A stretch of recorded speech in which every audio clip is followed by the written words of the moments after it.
안녕하십니까. 네, 오랜만입니다. 올해 입법고시, 삼순환 재정학이 좀 일정이 뒤로 밀려서 여러분들이 시험에 임박한 상황에서 수업을 듣게 되신 것 같은데, 회차가 그렇게 길지 않죠. 아까 공지해드린 대로 총 8회로 진행을 하고, 그 수업은 일단 7회로 진행을 하고, 마지막 날 8회 때는 그 전범위 모의고사 보고, 그 간단하게 강평하고, 그렇게 진행을 해보도록 할게요. 그래서 교재는 뭐 말씀드린 대로 예전부터 트리니티로 진행을 하고, 그 정선 문제집을 나눠드렸을 거예요. 수록해 보니까 45문제 정도 됐고, 작년하고 한 몇 문제 정도는 이렇게 달라지긴 했을 겁니다. 그래서 뭐 큰 차이는 없는데, 어쨌든 그거 가지고 이제 진행을 해보도록 할게요. 올해 진행된 입법고시 재정학 좀 잠깐 볼까요? 시험 보고 오신 분들도 계실 텐데.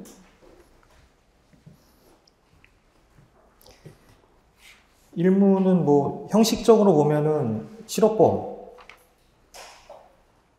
이야기가 나왔죠, 그렇죠? 그리고 2문은 조세 부과가 노동 공급에 미치는 효과, 소득 분배에 미치는 효과 그런 식으로 출제가 됐고, 3문은 건강보험이 출제가 됐죠. 그러니까 특이하게도 뭐 외부성이라든가 공공재, 지방행정 이쪽 파트는 거의 출제가 안 되고, 사실 따지고 보면은 1문하고 3문은 사회보험제도에서 출제가 됐죠, 그렇죠?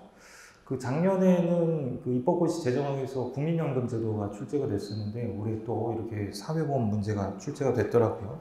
1문 좀 보시면은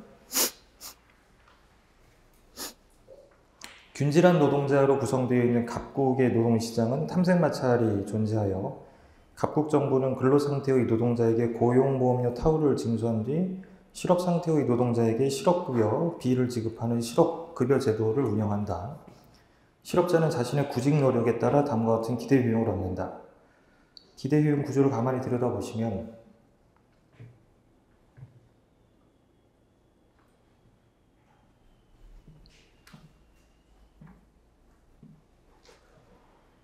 H만큼이 뭐 일종의 비용처럼 빠지죠. 기본적으로 빠지고 1-P의 확률로 취업을 할 때, 그리고 P의 확률로 실업 상태에 있을 때 기대효용이 되는 거죠. 그렇죠? 갑국 노동자 수는 1로 정규화하고, 갑국 정부는 실업급여 제도의 균형 재정을 유지한다. 취업 시 노동자가 얻는 세전급여는 27이다. 갑국 정부가 개별 노동자의 구직 활동을 관찰할 수 있을 때 사회적으로 바람직한 실업급여액 B를 구하고, 취업 여부에 따른 소비 평탄화를 설명하시오. 그러면 이번 갑국 정부가 개별 노동자의 구직 활동을 관찰할 수 있을 때 사회적으로 바람직한 취업 확률을 구하시오. 3번, 갑국 정부가 개별 노동자의 구직 활동을 관찰할 수 없다고 가정하자 주어진 실업급여 체계 타우 B 하에서 개별 노동자가 자신의 효용을 극대화하기 위해 선택하는 취업 확률을 구하고, 이를 설문 2의 결과와 비교하여 논하시오. 작년 5급 공채 재정학 뭐 보신 분들도 계시겠지만, 그 썰푸는 문제가 좀 많았죠, 비중이. 그렇죠? 그리고 작년 입법고시 재정학도 뭐 비슷비슷했는데, 올해 입법고시 재정학 보시면은 1문과 2문은 그냥 다 계산 문제고, 3문이 그나마 조금 썰푸는 뭐 그런 형태의 문제로 출제가 됐네. 그래서 1문이든 2문이든 그냥 답 맞추는 게 중요한 것 같아요. 일단 설문 1번 보시면은, 그 대전제를 보시면은 균형 재정 조건이 나와 있죠. 균형 재정 조건이 뭐죠, 이게? 어차피 그 노동자의 수를 1로 정규화했으니까 균형 재정 조건을 도출을 하면은 P 곱하기 P 1-P 곱하기 타우 뭐 제가 계속 이렇게 써야 되는데 귀찮으니까 T라고 할게요. 요게 균형 재정 조건이 되죠. 요거부터 도출하고 시작을 해야지 뭐 어쩔 수가 없잖아요. 그렇죠? 그 전체 인구가 1이니까, 전체 노동자 수가 1이니까 이 중에 1-P 비율만큼이 취업자 수가 되는 거고, 나머지 P만큼이 실업자 수가 되는 거잖아요. 그래서 저게 이제 좌변이 실업급여 지출액이 되는 거고, 우변이 이 조세, 수입이 되는 거죠. 자, 그리고 나서 각국 정부가 개별 노동자의 구직 활동을 관찰할 수 있을 때 사회적으로 바람직한 실업급여의 비율을 구하고 취업 여부에 따른 소비 평탄화를 설명하시오. 저는 있어요. 예. 일단 설문 1번 풀 때 이 정부가 개별 노동자의 구직 활동을 관찰할 수 있을 때라는 게 무슨 의미인지를 캐치하셔야 되고, 그다음에 사회적으로 바람직한 이 무슨 뜻인지를 캐치할 수 있어야 되는데, 사회적으로 바람직하다는 건 뭐 이 노동자의 효용을 극대화하는 거겠죠. 그렇죠? 그래서 하나 설정을 하면 maximization,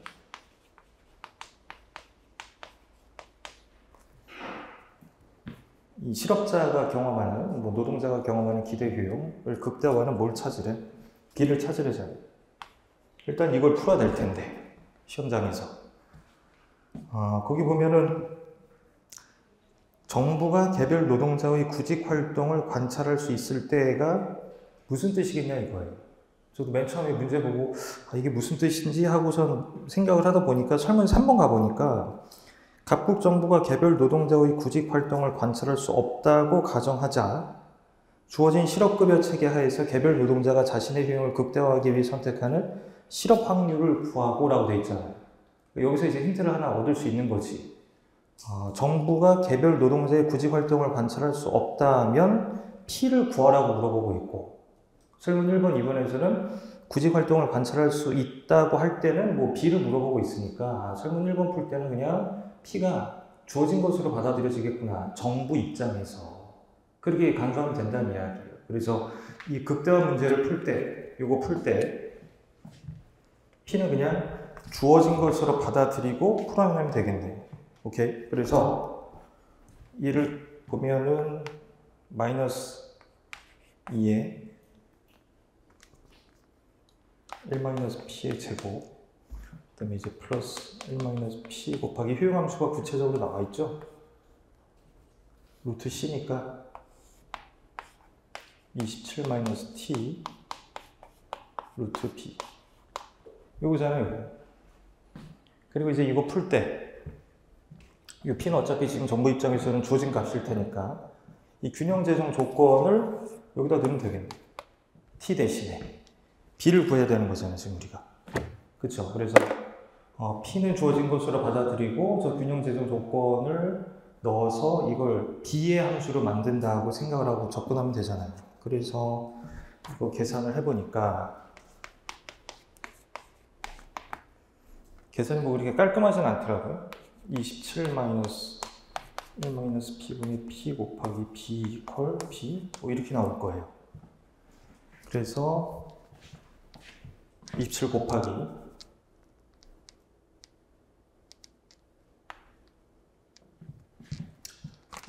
그래서 이거 계산을 하시면은 B 이퀄 27에 1-P 이렇게 나오고 T는 27P 이렇게 나오더라고요. 그리고 이제 이 결과를 보시면은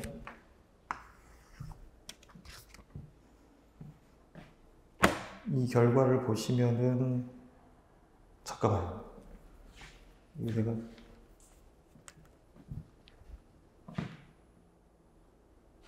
예.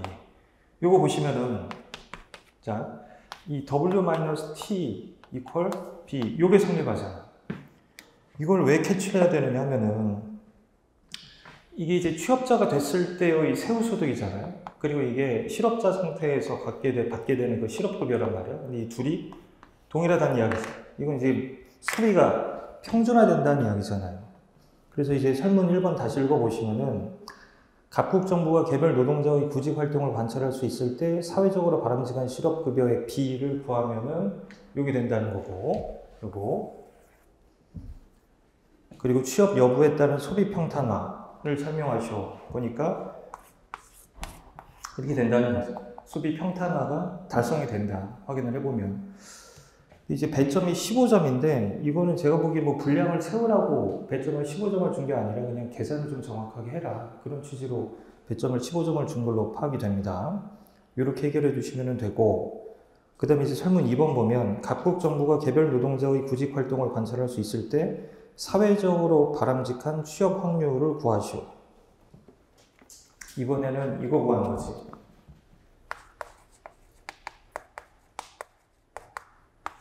이거 구하는 거지. 사회적으로 바람직한 취업 확률을 구하라고 했으니까.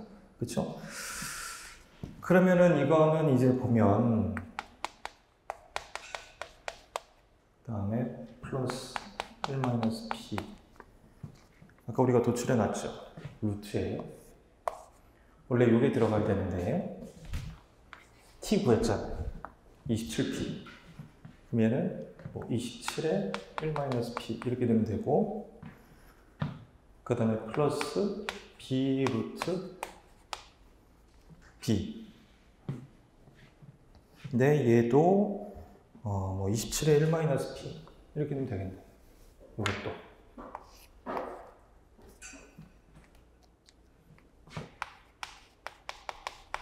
이렇게.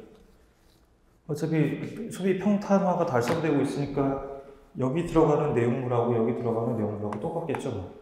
그래서 이거를 극대화하면 p를 찾아라 라고 하면은 이 p를 계산을 하면은 이거 뭐 미분하면 되죠. 그쵸? p 4분의 1 나올 거예요. 이렇게. 근데 이제 그 문제에서 요구한 건 p가 아니라 취업 확률이잖아. 그러니까 p는 취업 확률이 아니죠. 취업 확률은 얼마라고 대답하셔야 돼요? 4분의 3이라고 대답을 하셔야 되겠죠. 그쵸? 그렇게 물어본 거예요. 오케이. 그리고 이제 설문 3번 보면 각국 정부가 개별 노동자의 구직 활동을 관찰할 수 없다고 가정하자 주어진 실업급여 체계 하에서 개별 노동자가 자신의 효용을 극대화하기 위해 선택하는 취업 확률을 구하고 이를 설문 2의 결과와 비교하시오. 이번에도 이거잖아. 이건데 뭐가 달라지느냐 하면 지금까지는 정부 입장에서 이게 제약으로 작동했죠. 정부 입장에서 균형 재정을 유지해야 된다는 게 제약으로 작동하는 가운데 뭐 요거를 찾기도 했고 이걸 찾기도 했는데, 이 개별 실업자 내지는 노동자 입장에서는 그 균형 재정 조건을 자신의 행동에 제약으로 인식하지 않을 거란 말입니다. 그러니까 이 설문 3번 해결할 때는 그 균형 재정 조건을 넣지 말고 접근을 해라 라고 보시면 돼요. 그럼 여기에 27-t가 들어가고, 자기 입장에서 여기 이제 b가 들어가는 거잖아. 그럼 이거를 극대화하는 p를 찾아야 될 거 아닙니까? 이 사람 입장에서 봤을 때. 그래서 이거 계산을 해보면 뭐 여러 가지 형태로 정리할 수 있을 거예요. 취업 확률을 구하라고 했으니까 그냥 이 상태로 놓을게. 이게 취업 확률이니까 이거 이퀄 4분의 1에 루트 27-t 빼기 루트 b 이렇게 나온단 말이에요. 오케이. 자, 근데 봐봐요. 그 실업보험 제도가 도입이 됨에 따라 이 사람 입장에서 취업 상태에서 누리게 되는 가처분 소득의 크기와 실업 상태에서 누리게 되는 그 실업급여의 크기가 동일해지잖아? 그럼 이게 뭐가 달성되는 거예요? 소비 평탄화가 달성되는 건데, 아까 우리가 도출했던 것처럼 이렇게 돼서 소비 평탄화가 달성이 되는데, 그러면 이게 얼마예요? 이게 0이잖아. 그럼 이 사람의 취업 확률이 얼마가 된다는 거예요? 0이 된다는 이야기예요. 이거 무슨 뜻인지 아시겠어요? 다시 하기 위해서 지금 정부에 의해 운영되고 있는 뭐 이 실업급여 제도 내지는 실업보험 제도가 내가 일한 상태에서 누리는 가처분 소득이랑 실업 상태에서 누리게 되는 가처분 소득이랑 같게끔 만들어주는, 그래서 나의 이 컨섬션 스무딩을 실현시켜주는 구조라면 그냥 상식적으로 생각해보자. 이 사람 입장에서는 굳이 일을 할 필요가 없는 거야. 그걸 물어보는 거지, 지금 설문 3번에서. 이해되세요 지금? 이 구조를 보시면은 이렇게 가는 거예요. 27-t랑 b랑 같으면 이거 넣으면 이 소비 평탄화는 실현이 되죠. 그런데 취업 확률이 얼마가 되는 거예요? 0이 된다는 이야기예요. 이게 문제잖아요. 그 국민연금보험이든 실업보험이든 건강보험이든 궁극적으로 보험이잖아. 그리고 이 보험을 통해서 이 보험 가입자는 소비에 뭘 달성하고지? 평준화 내지는 평탄화를 달성하고자 한단 말이야. 이게 사회보험제도의 뭐라고 배웠어요? 베네핏, 편익이라고 배웠잖아요. 그럼 이제 이 각종 사회보험제도가 가지고 있는 문제점이 바로 도덕적 해이라고 표현이 되죠. 건강보험이면은 의료 서비스를 과잉 소비하는 현상이 생기는 거고, 그 다음에 지금처럼 실업보험이면은 이 실업 상태에 빠져버리는, 그러니까 일을 안 해버리는 이런 도덕적 해이가 생기는 거잖아요. 그 다음에 국민연금보험의 도덕적 해이는 뭐죠? 조기 은퇴잖아. 이런 것들이 도덕적 해이로서 문제를 지적이 되는 거란 말입니다. 그러니까 지금 이 설문 3번에서 그 발문을 좀 곱씹어 보시면요, 이 노동자 또는 실업자 입장에서는 지금 내가 가입하려는 또 나를 위해서 제공되는 이 실업보험 제도가 균형 재정을 유지하든 안 하든 그건 정부의 입장이고, 내 입장에서 내 기대 효용을 극대화할 수 있는 취업 확률 내지는 실업 확률을 도출해내는 거잖아요. 그랬더니만 이런 결과가 나온 건데, 만약에 구조가 이렇다면 소비 평탄화를 실현하게 되는 거잖아요. 그런데 이 사람이 일을 안 하려고 할 거란 말입니다. 이게 이제 베네핏이 극대화될 때 이 도덕적 해이가 극대화된다. 이걸 물어보는 거고, 만약에 이렇다면 이거이면, 오케이? 취업 확률이 뭐가 돼요? 양수가 되잖아요. 그러니까 사람들이 일을 하려고 한단 말이야. 그런데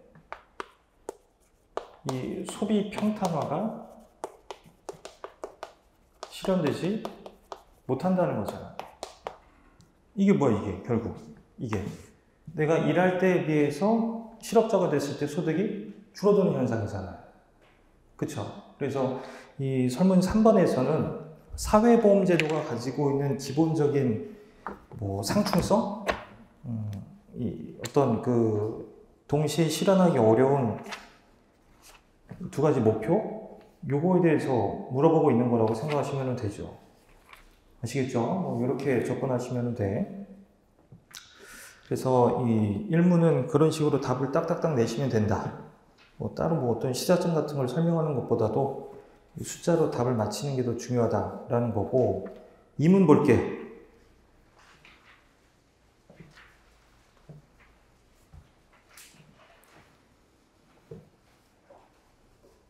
을국 모든 개인의 효용 함수는 다음과 같다.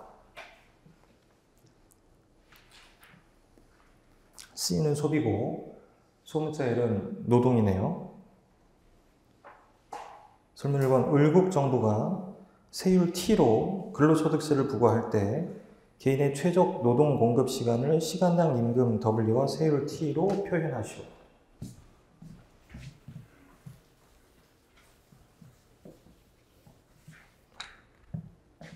그럼 이것도 뭐 전형적인 극대화 문제네.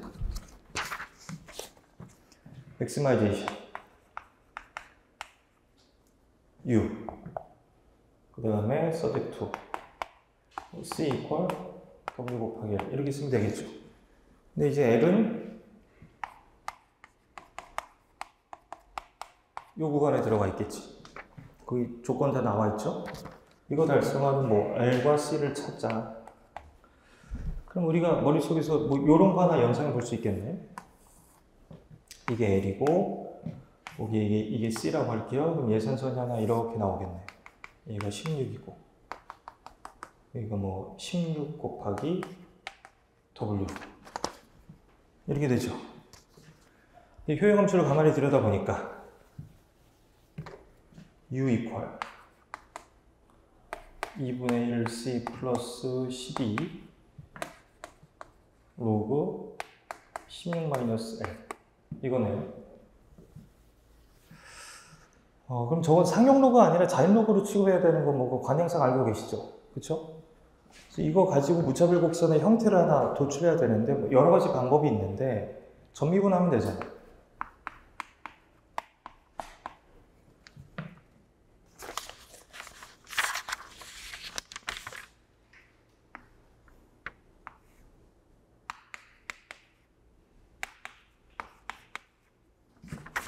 이렇게 되죠.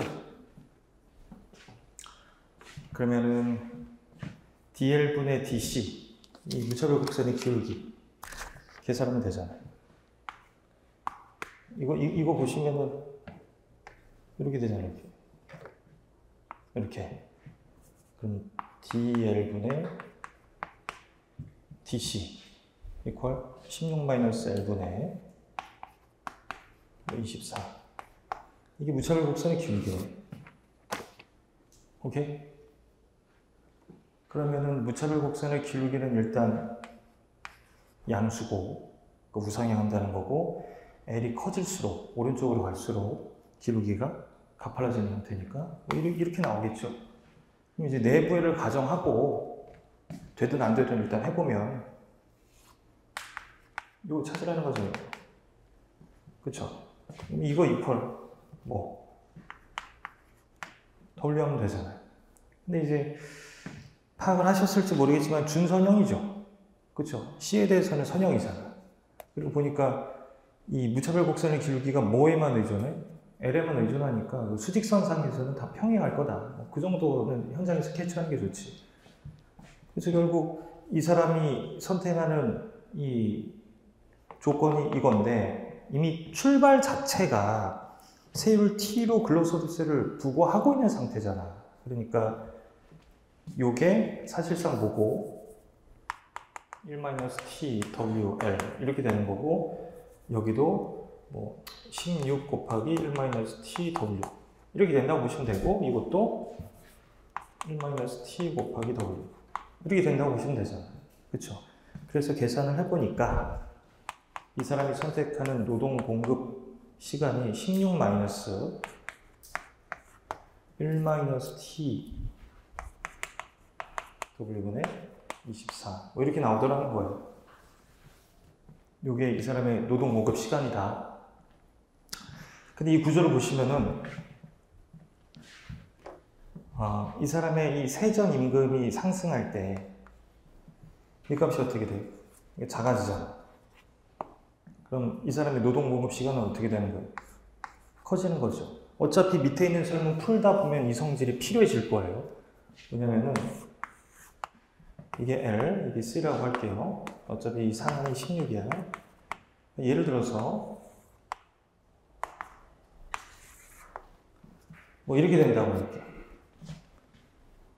근데 이게 이제 기울기가 1-t의 W제로 이게 기울기가 1-t의 W1 제가 이렇게 설정을 했다는 건 예산선의 기울기가 가팔라지는 이유를 어디서 찾은 거예요? 여기서 찾은 거죠. 그쵸? 근데 저 변화를 이렇게 제가 썼을 수도 있어. 1-t0의 W, 1-t1의 W 이렇게. 그럼 이거는 세율이 어떻게 되는 거예요 지금? 내려가는 거죠. 어쨌든 세전 임금이 커져서 세우순 임금이 증가하는 상황일 수도 있고 세전 임금은 그대로인데 세율이 낮아져서 세우순 임금이 커지는 경우일 수도 있잖아요. 그렇죠? 근데 이제 그 상황에서 우리가 알아낸 게 뭐냐면 이 사람의 노동 공급 규모가 어떻게 되더라는 거야? 증가하더라는 거죠. 그건 이런 이유 때문이지. 처음에 이 사람이 이런 선택을 하고 있었다면은 예산선이 가팔라짐에 따라 이런 대치 효과가 생기죠. 그리고는 새로운 선택은 그거 그대로 위에서 나타나야 되죠. 이렇게. 고성질 하나 기억을 해두시면은 밑에 풀 때 도움이 될 거예요. 어쨌든. 그래서 설문 1번 그렇게 해결하면 되겠네. 노동 공급을 시간당 임금 W와 세율 T로 표현했다. 그 다음에 설문 2번. 을국에는 두 명의 개인 A, B가 존재하며 A의 시간당 임금은 4, B의 시간당 임금은 8이다. 을국 정부는 25%의 세율로 근로소득세를 부과하고 징수한 세금을 현금으로 두 사람에게 동일한 금액을 현금으로 두 사람에게 동일한 금액으로 지급하려고 한다. 각 개인의 최적 소비와 노동 시간을 세금이 부과되기 전과 후로 구분하여 비교하시오. 단 지급되는 현금은 각 개인의 최적 의사 결정에 영향을 미치지 않는다고 가정하자. 여기 보면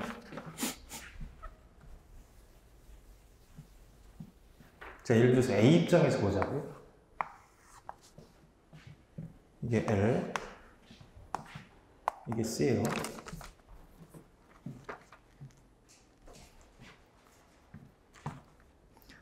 이 25%의 세율로 근로소득세를 부과하고 징수한 세금을 현금으로 두 사람에게 동일한 금액으로 지급을 하려고 한대.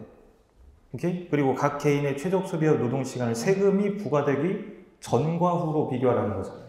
그럼 처음에는 세금이 없었어. 예산서는 뭐 이랬다고 할게요. 이렇게 A 입장에서 좀 보면 이게 기울기가 얼마가 되는 거예요? 시간의 임금이 4잖아. 그쵸? 그럼 이 사람 이게 4잖아. 4. 그럼 이제 16 마이너스 얼마가 되는 거예요? 6이 되는 거죠.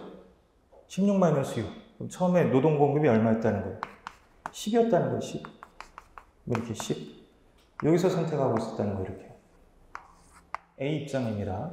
자, 이런 상황에서 25%, 4분의 1이네. 세율로 근로소득세를 부과하면 일단 예산선이 기울기가 이렇게 3으로 바뀌죠. 그렇죠. 그러면은 여기가 이게 3이잖아. 오케이? 그럼 이제 16 마이너스 8이 되죠. 그럼 노동 공급이 얼마로 줄어드는 거예요? 8로 줄어드는 거잖아. 8.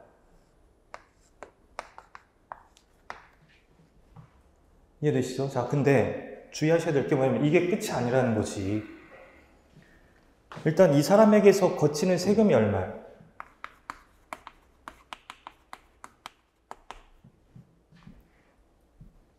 (4분의 1) 곱하기 이 사람 몇 시간 일해? 8시간 일하잖아. 3 곱하기 8이잖아. 6만큼이 세금을 거치지 않나요? 이 사람에게?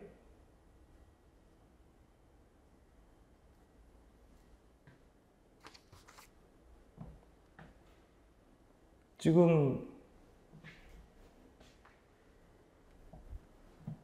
여기 4죠. 4. 죄송합니다. 이 사람 8시간 일하죠. 8시간 일하는데 세전 임금이 4죠. 그러니까 이만큼의 돈을 버는데 그거 25%를 가져가는 거니까 8이 거치는 거지. 그렇죠? 이거랑 똑같은 방법으로 B에 대해서도 적용해 볼 수 있을 거 아닙니까? B에 대해서 적용을 하면은 B는 노동 공급이 원래가 13이에요. 원래가 13인데 이 조세를 부과하게 되면 이게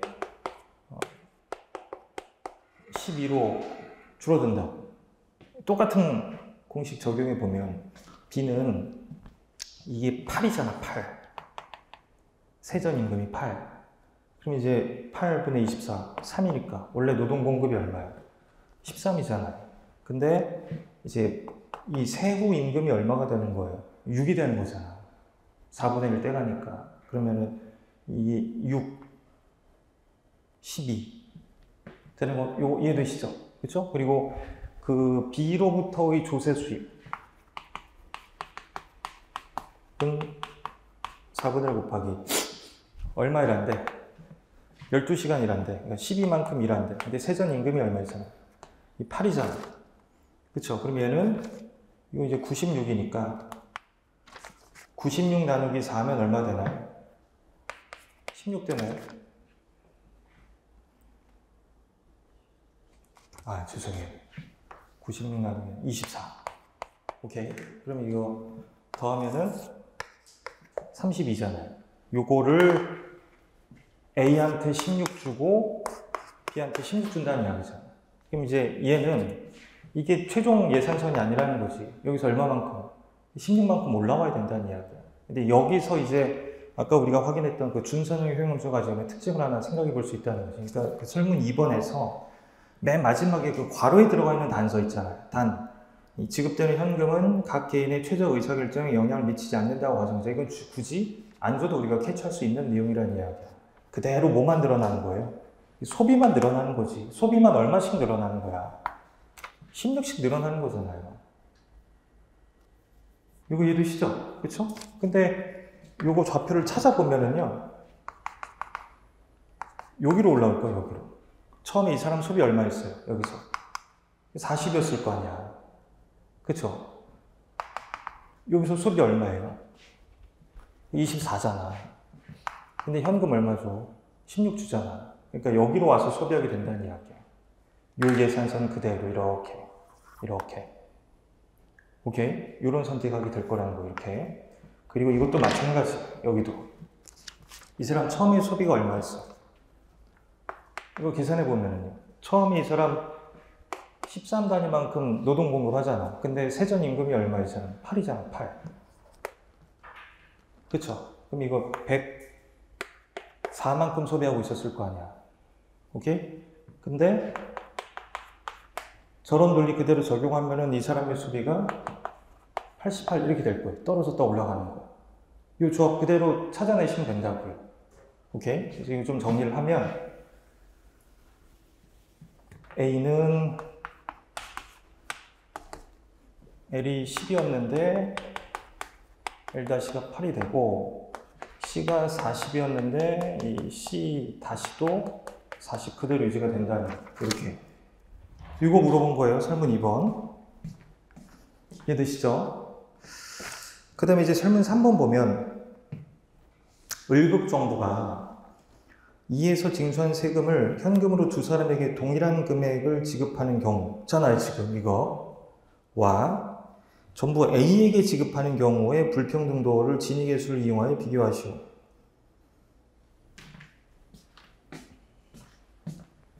아까 두 사람에게서 거두어들인 세금 총액이 얼마였죠?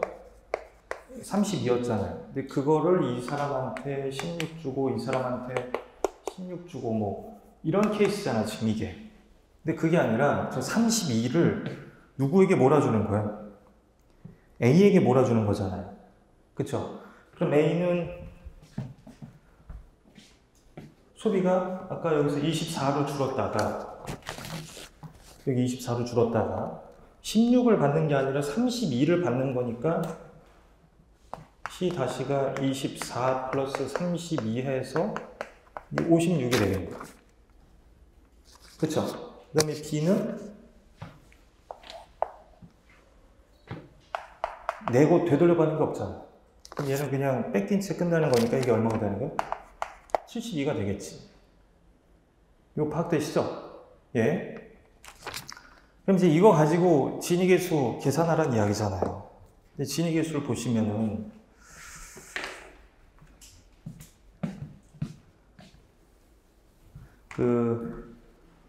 우리 교재 어디 잠깐 보시느냐 하면은 53페이지.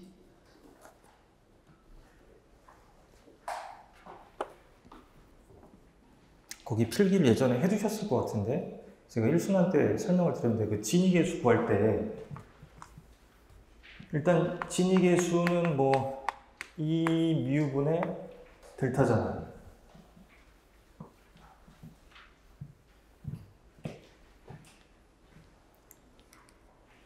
그쵸? 그리고 이 델타가 뭐였죠? 델타가?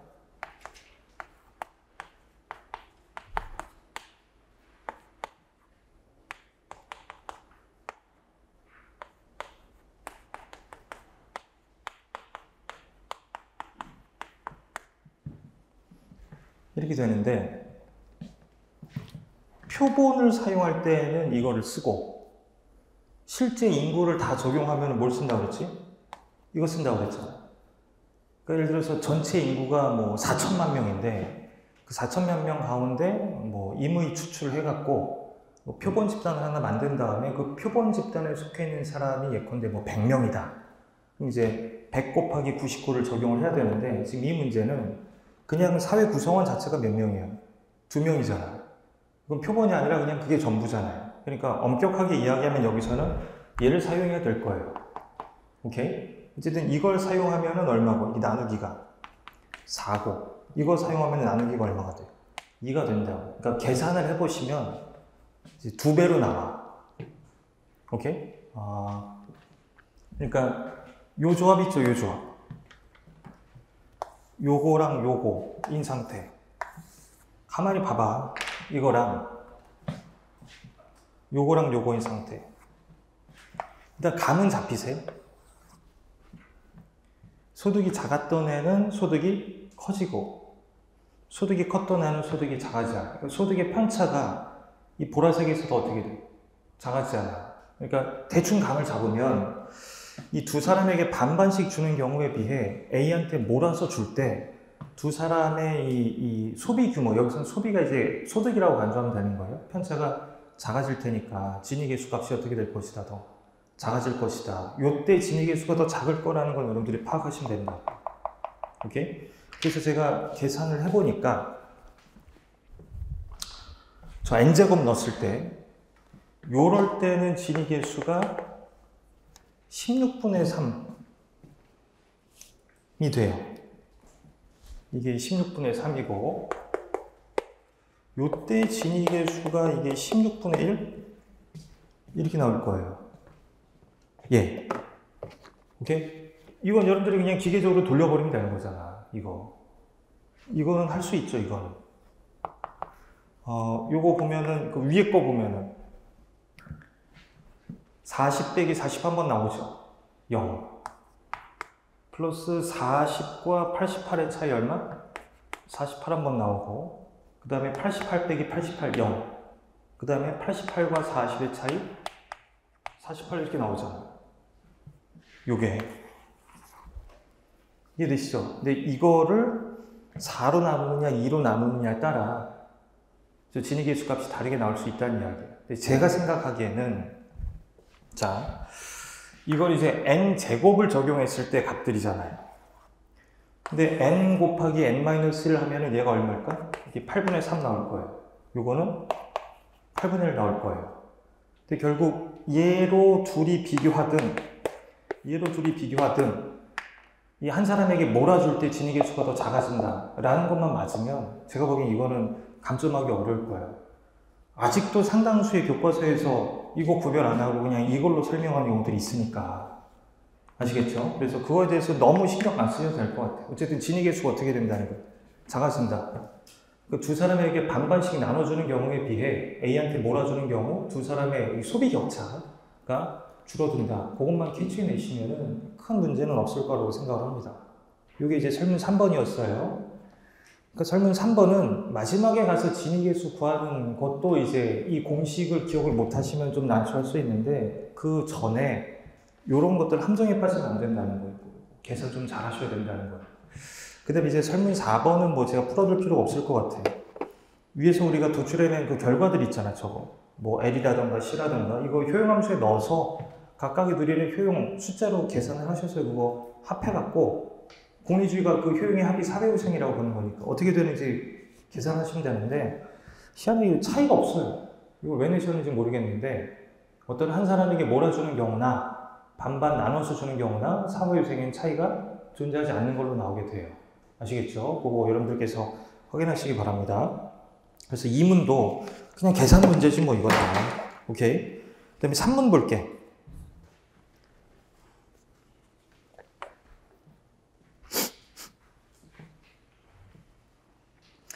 우리나라의 건강보험 제도화에서는 치료 비용을 보험 가입자 자신과 건강보험공단이 나누어 부담한다. 보험 가입자가 부담하는 부분은 입원 여부, 병원 규모에 따라 다르게 적용된다.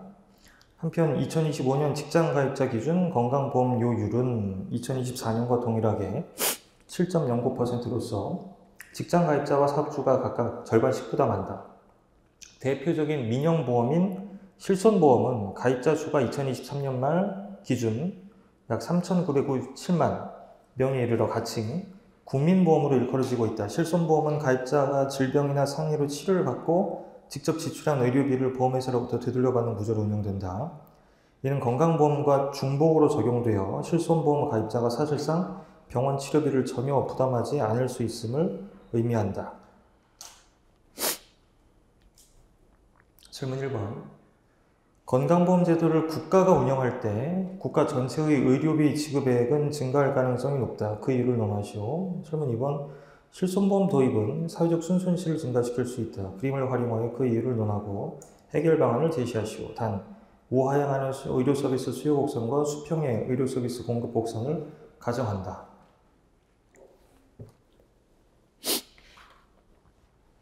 1문, 2문은 뭐 이제 숫자도 딱딱딱 떨어지는 문제니까 뭐 그렇다 쳐도 이 3문은 뭘 물어보는 거지?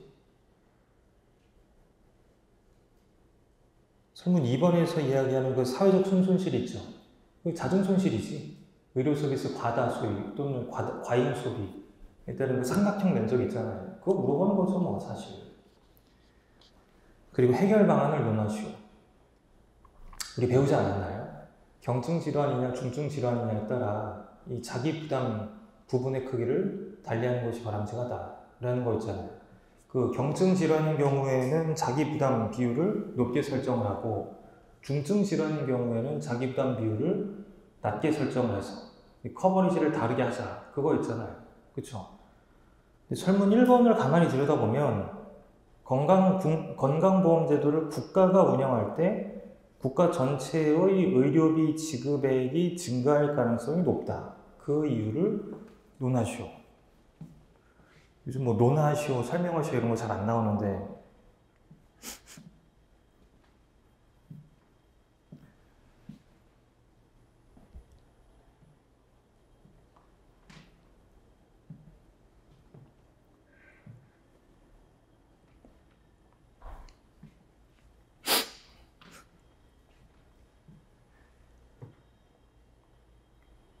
뭐 물어보는 것 같아요? 설문 1번에서 그 키워드가 뭘 것 같아요? 국가가 운영할 때죠. 지금 위에 나와 있는 그 제시문도 그렇고 국가가 운영하는 건강보험제도의 특징이 뭐냐 하면 말씀드렸는데 이 사람이 어떤 질병에 걸릴 확률이 얼마인가에 따라 보험료율을 산정하는 게 아니라 거기 다 나와 있잖아요. 이 사람의 소득이 얼마인지에 따라서 이 사람이 납부하는 보험료율이 딱 정해져 있는 거잖아요. 일전에 말씀드리지 않습니까? 말씀드렸죠? 그렇죠?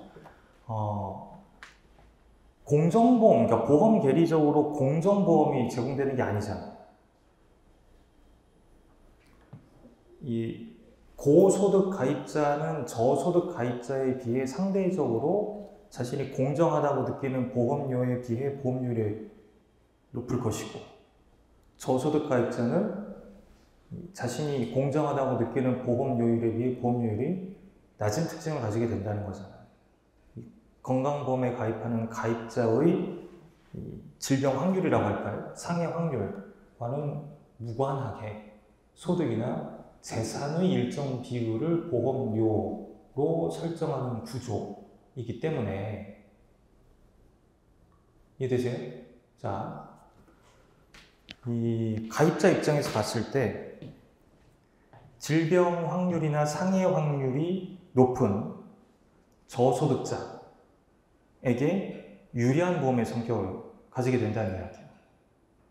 그럼 이제 그들의 가입 규모가 고소득자에 비해서 더 큰 현상이 나타날 수 있다는 거고 결과적으로 정부의 보험금 지급액이 증가하는 현상이 생길 수 있다는 거잖아요. 그걸 조리 있게 설명해 주시면 되겠죠. 그러니까 이 설문 1번을 해결할 때 키워드는 제가 보기에는 질병 확률 또는 상해 확률과는 무관하게 소득이나 재산에 따른 보험료 부과 방식으로 인해 오케이? 이 질병 확률이 높은 가입자에게는 유리한 보험이 되고 질병 확률이 낮은 가입자에게는 불리한 보험이 되는 그런 특성을 가지게 된다는 이야기예요. 그럼 결과적으로 이 국가 전체의 보험금 지급액이 늘어나는 현상. 왜냐면 그게 이제 의료비 지급액이 늘어나는 현상이 될 테니까. 저렇게 설명할 수 있겠죠? 이거 키워드 다 말씀드렸습니다. 그렇게 그려 주시면 되고, 설문 2번은 실손보험 도입은 사회적 순손실을 증가시킬 수 있다. 여기서의 키워드는 제가 생각하기에 사회적 순손실을 발생시킬 수 있다가 아니라 증가시킬 수 있다인 것 같아요. 이미 뭐가 존재하는 상황에서, 제 시문에도 나와 있지만, 건강보험제도가 존재하는 상황에서 이 민영보험이 실손보험이 추가되는 거잖아. 그로 인해 가입자의 자기 부담금은 어떻게 돼? 더 낮아지는 현상이 생긴다고. 어차피 설문 2번 해결할 때 여러분들은 이 그림을 그리겠죠. 이게 이제 의료 서비스 소비량이라고 하고, 여기 이제 의료 서비스 소비에 따른 한계편이 이렇게, 거기 다 그렇게 그리라고 했잖아요. 우하향하는 의료 서비스 수요 곡선. 이게 의료 서비스에 대한 수요 곡선이 되는 거죠. 과 수평의 의료 서비스 공급 곡선. 이게 MC. 이게 공급 곡선이라고 하는 거잖아요. 그쵸? 근데 얘는 이거예요? 잘 생각하세요. 이 보험이 전혀 없다면은 이 의료 서비스를 생산하는데 이 사회가 부담해야 되는 비용이 그 의료 서비스를 소비하는 사람이 부담해야 되는 비용이랑 일치하겠지. 이게 보험이 전혀 없을 때잖아. 그래서 근데 이 보험이 도입이 되면은 이 의료 서비스를 생산하여 공급하는 데 소요되는 사회적 한계 비용은 그대로인데 이 의료 서비스를 소비하는 소위 그 환자가 느끼는 개인적인 한계 비용은 이거보다 작아지는 현상이 생기는 거잖아요. 이해되시죠? 그러니까 얘를 이렇게 잡아주고 일단 건강보험제도의 도입에 따라 이 PMC가 이렇게 낮아진다 라고 해서 의료 서비스의 생산 및 소비가 이렇게 늘어난다 라고 볼 건지, 요건 이렇게 두고 얘를 이거라고 해서 SMC는 그대로인데 이 공급 곡선이 밑으로 내려온다 라고 할 건지, 이걸 여러분들께서 생각을 하셔야죠. 이 표현 때문에 그래 지금. 이것도 이제 우리 교재 다시 보시면은 71페이지에 있죠.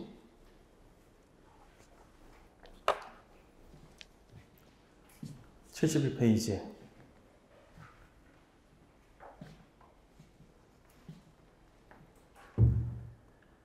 SMC 나와 있고 PMC 나와 있죠. 근데 이 입법고시 문제에서는 한계 비용이냐 한계 편익이니 이런 표현 대신에 수요 곡선이니 공급 곡선이니 이런 표현을 썼으니까 그대로 가져야 된다는 이야기야. 자연스럽게 가려면요. 자, 우리 교재에서는 그 PMC가 환자가 부담하는 비용이라고 표현을 했단 말이에요.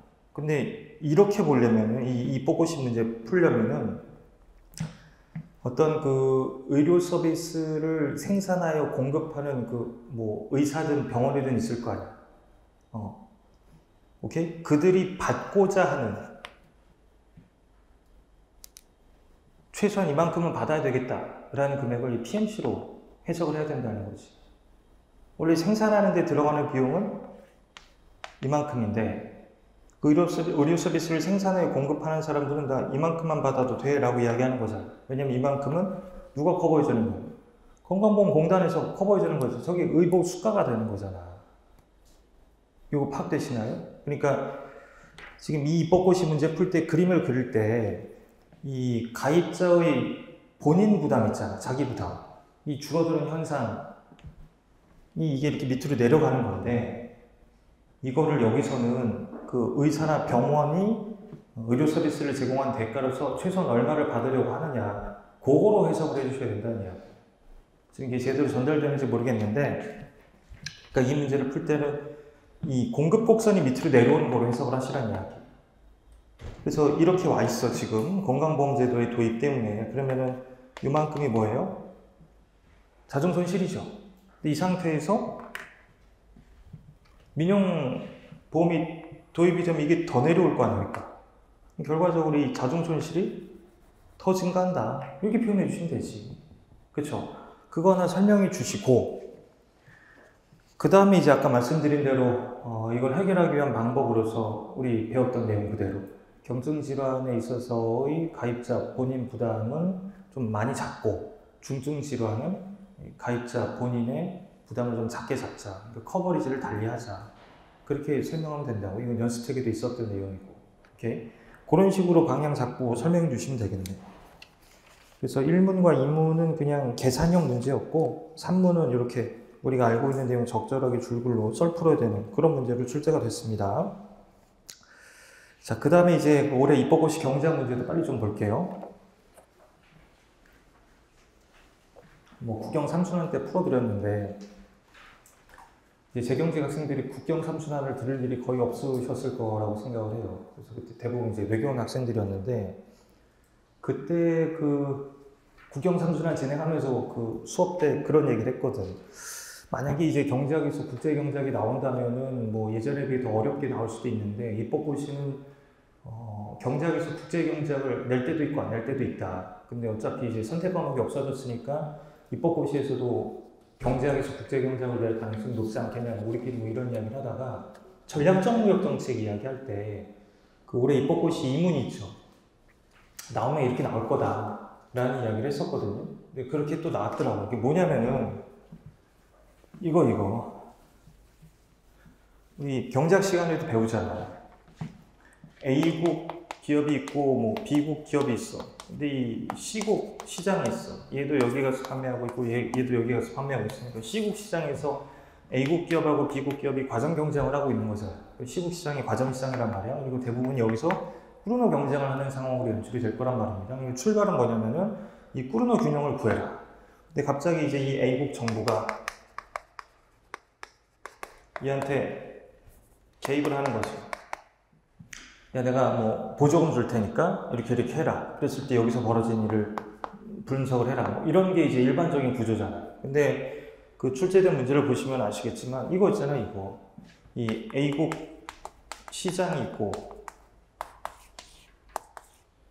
이 B국 시장이 있고 여기 A국 기업이 있고 여기 B국 기업이 있잖아요. 이제 A국 기업은 자신이 만든 물건을 자국 시장에 판매할 수도 있고 B국 시장에 수출할 수도 있고 B국 기업도 마찬가지로 자신이 만든 물건을 자국 시장에 판매할 수도 있고 A국 시장에 수출할 수도 있는 거잖아요. 그래서 여기서 꾸르노 경쟁하는 거고 여기서 꾸르노 경쟁하는 거잖아요. 그 구조잖아요. 그쵸? 그런 상태에서 이제 A국 정부가 등장을 해서 A국으로 수입된 물건 이거 이거에다가 이 관세를 부과하는 거잖아요. 이 구조잖아요. 지금 그 문제 보시면은요. 아, 2국이구나 여기서는. 여기서 1국이든 2국이든 한 나라가 자국에 수입되는 물건에 대해서 관세 때리는 거니까. 그쵸? 그런 문제가 나와 출제가 됐어요. 그 다음에 이제 1문 보시면은 다 풀어보셨을 거라고 생각을 하는데 1문 다 보셨죠? 이거 다. 정부가 정부 지출을 늘릴 때 그것에 필요한 재원을 이번 기 조세로 충당하느냐 아니면 다음 기, 그러니까 이번 기 국채 발행으로 충당하느냐. 그러니까 결국 이번 기 조세로 충당하느냐 다음 기 조세로 충당하느냐 그 차이잖아. 전형적인 리카르도 대등 정리랑은 상황이 좀 다르죠. 전형적인 리카르도 대등 정리는 뭐는 일정한 가운데 정부 지출은 일정한 가운데 감세할 때였는데 여기서는 이번 기 정부 지출을 증가시킬 때 이걸 세무주의라고 할게요. 그렇죠? 세무주의 원이라고 할게요. 얘를 이번 기 증세로 충당을 하느냐 아니면 이번 기 국채 발행으로 충당을 하느냐 이거잖아 사실. 그리고 이거 우리 1순환 때부터 배운 내용이잖아요. C1, C2 평면에서 봤을 때 원래 이 사람의 예산선이 이렇고 원래 이 사람의 초기부전점이 여기였다고 하면 요 케이스 근데 이 사람이 초기부전점을 이렇게 움직이죠. 이렇게 그 다음에 이 케이스는 이 사람의 초기부전점을 이렇게 움직이나요. 이렇게 이렇게.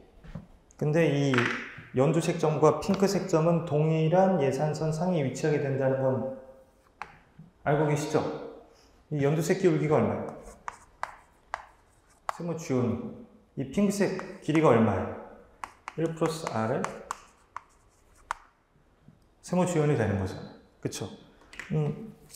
결국에는 이런 상태에서나 이런 상태에서나 이 사람의 소비 스케줄은 어떻게 동일하게 노출이 된다는 거죠. 이 문제 풀 때 이제 리카도 대등 정리라고 쓰면 조금 부적절하고, 리카도 대등 정리에서처럼 미래 전망적 소비자가 등장하게 되면 재원 조달의 중립성 정리가 성립하게 된다. 그게 중요한 거죠. 정부 지출을 늘릴 때 그것에 필요한 재원을 조세로 충당하느냐 아니면 국채 발행으로 충당하느냐 차이가 없다. 소비 결정에. 여기서는 이제 그 효용함수를 구체적으로 주고 그 소비 값들을 다 도출해서 그 값이 일치하는지를 확인하라는 거죠. 근데 주의하셔야 될 게 뭐는 달라요. 두 경우에 있어서 저축은 다르지. 현재 가처분 소득이 다르니까. 저축은 동일하지 않아요. 아시겠죠? 이거는 제가 따로 풀어드릴 필요 없이 여러분들께서 그냥 쉽게 풀 수 있는 문제고요. 이문도 구조는 여러분들 이거 다 아시잖아요. 제가 이윤함수까지 그때 다 만들어드리고 삼순환 때 관세가 부과되면 뭐가 변화해야 되고, 뭐 수출보조금이 지급되면 뭐가 변화해야 되고, 생산보조금이 지급되면 뭐가 변화해야 되고 다 건드려야 된다고 말씀드렸을 거예요. 그래서 이거 답을 그냥 불러드릴게요.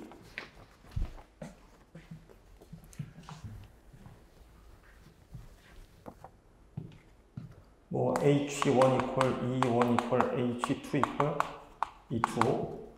설문 1번이에요. 12. 그리고 뭐 각 시장에서의 Q는 24, 각 시장에서의 P는 6. 뭐 이렇게 나오겠지. 오케이. 이게 이제 2문의 설문 1번 답이고요. 그 다음에 설문 2번. 이거 계산하면은 T2 스타가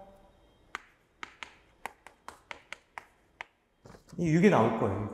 이거 계산해 보시면 돼. 오케이. 이거 그냥 산수니까. 이게 안 풀어드려도 되죠? 이거 이윤함수 만들어갖고 그냥 극대화 조건 찾아내서 풀면 되는 거니까. 그러니까 제가 보기에 1문, 2문은 점수 주려고 낸 문제 같기도 해요. 원래 입법고시가 좀 어려운데 그 3문은 좀 생각을 해봐야죠. 생산성이 서로 다른 소비자가 무수히 존재하는 경제를 가정하자. 생산성은 균등분포를 따르며 뭐0과 1 사이일 때 소비자의 총수는 1로 정규한다. 소비자의 효용함수는 그거이고, 또 준선의 효용함수 나왔네. C는 소비, H는 노동시간이다. 소비자가 일하기로 결정하면 H만큼 일하여 노동소득 XH를 얻고 이를 모두 소비한다. 소비자가 일하지 않기로 결정하면 노동소득 대신 정부로부터의 실업급여를 지급받아 전액 소비한다. 그 실업급여의 크기는 취업자 평균 소비액의 일정 부분인 B, C 바가 되고 실업급여는 무상으로 조달할 수 있다고 가정한다. 일하는 사람한테 세금 걷어서 지급하는 게 아니라 바깥에서 들어오는 재원이라고 생각을 하는 거죠. 자, 일하기로 한다면 일하기로 한다면 H만큼을 일한대. 효용함수가 U equal LNC 빼기 2분의 H제곱이네. 그쵸? 그러면 자, 이걸 이제 H라고 하고 이걸 C라고 하고 방향만 잡아드리고 넘어갈게요. 이 사람의 예산선을 뭐 생각을 해보면 이게 1 이게 이제 뭐 X겠죠, X. 이거 기울기가 X니까 이 사람의 생산성대로 이 사람이 임금을 지급받는다고 보면 오케이? 예. 그 다음에 IC의 기울기 보면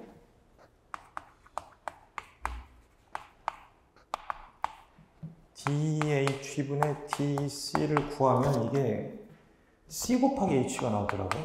이렇게.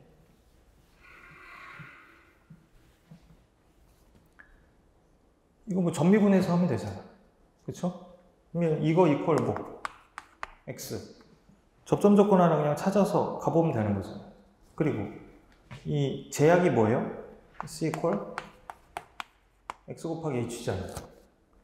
이 접점 조건 여기 넣으면 되잖아. 그럼 H 구하면 얼마 나와요? 1 나온다. 1. 이게 좀 골 때리더라고. 풀다 보니까. 왜냐면은 여기서 이거 무차별곡선 기울기가 이거예요. 이거. 무차별곡선 기울기 양수지. 무상향해요. 이 무차별곡선 상에서 오른쪽 위로 올라갈 때 기울기가 어떻게 되느냐. C 커지고 H 커지니까 가팔라지는 거죠. 근데 이 무차별곡선이랑 예산선이 접하는 점을 찾아보면은 H가 1일 때야. 근데 만약에 이게 이제 기울기가 이렇잖아요.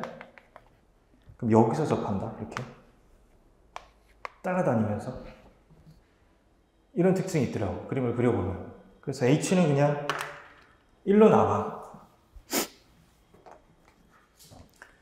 그럼 이제 볼게요. 소비자의 취업 여부를 결정하는 유보 생산성 X스타를 구하고 이 경제에서 취업자와 실업자가 공존하기 위한 조건을 구하시오. 자, 요거 이제 연두색은 지우고 이 그림이 이렇게 돼요. 여기 비우고 이렇게 가고 이 사람의 예산선 정확히 그리면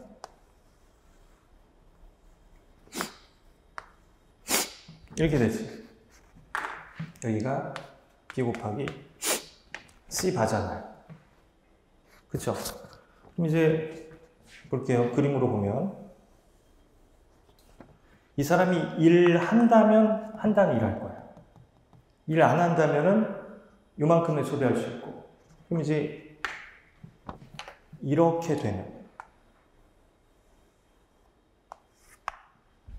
이렇게 되는 기울기 뭘 구하래? X스타를 구하라는 이야기잖아요. 이거 이해되세요? 이때 무차별하게 되는 거니까.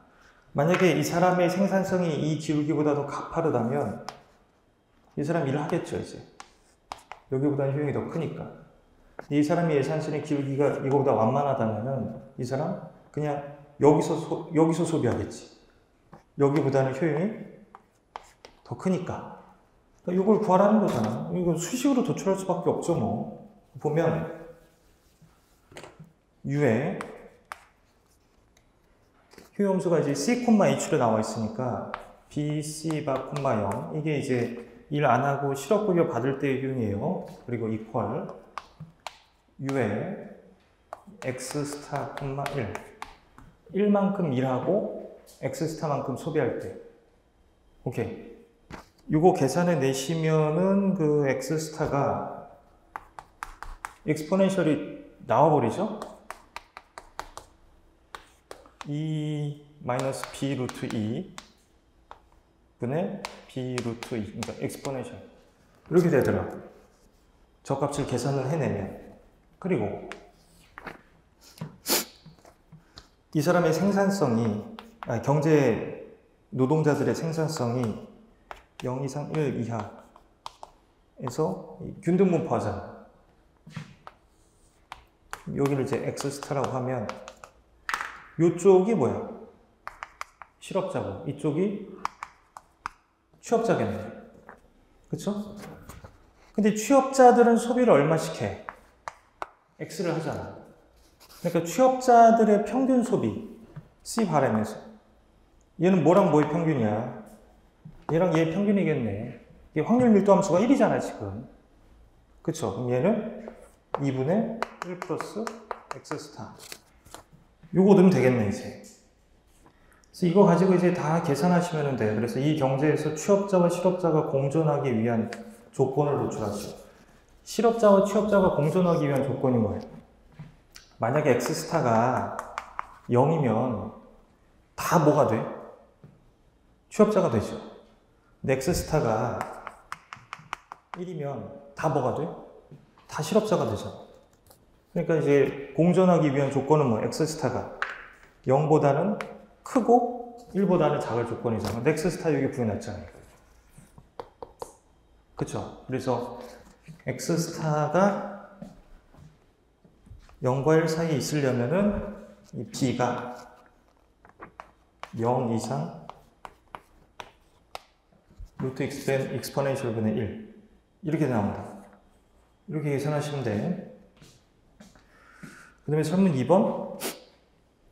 이 경제의 실업자 수를 도출하고, 실업자 수 뭐 이거겠네, 이거. 여기까지가 실업자 수니까.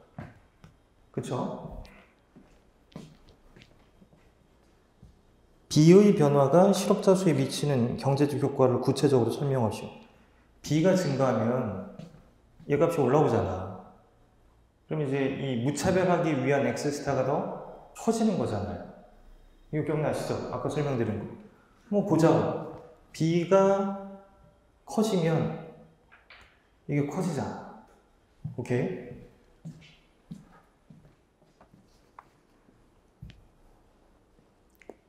그래서 B가 증가하면 실업자 수가 증가한다는 건데, 하나만 생각하고 마칠게요.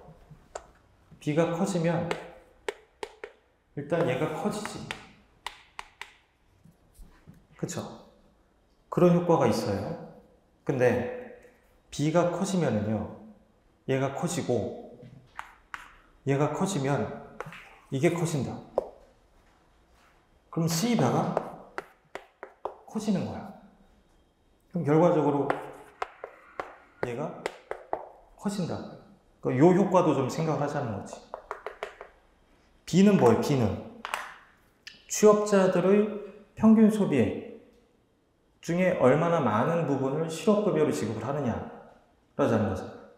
그러니까 B가 크면은 일단 그 자체로 실업급여가 커지는 효과가 생기니까 실업자 수가 늘어나는 현상이 생기는 한편, 그쵸? 동시에 저 C바가 커지니까 그로 인해 또 이제 실업자 수가 증가하는 그런 현상도 생긴다는 두 번째 효과도 잊지 말고 설명해 주시면 좋을 것 같아요. 아시겠죠? 이해되세요, 이거? 예. 이 정도로 설명드릴 수 있겠습니다. 그래서 올해 입법고시에서 출제됐던 경제학하고 재정학 좀 빠른 속도로 한번 쭉 훑어봤어요. 그리고 이제 올해 삼수나 이제 또 시작을 해야죠. 그 트리니티 맨 앞쪽에 보시면은 기출 연표 있었죠. 트리니티 맨 앞쪽에 기출 연표 24년 것까지 업데이트 했었나요? 뭐 25년 아직 5급 공채는 진행이 안 됐지만 25년 입시를 거기다 좀 체크를 해두면은요, 그 재분배 정책과 효율성 있죠. 재분배 정책과 효율성 입법고시에 25년 입시 2문 하나 써놓으시면 되겠네. 25년 입시 2문. 그 다음에 그 밑에 사회보험제도에서 두 개가 다 나와버렸잖아, 또. 입법고시에서. 25년 입시 1문, 3문. 뭐 그 정도로 체크하면 되겠습니다.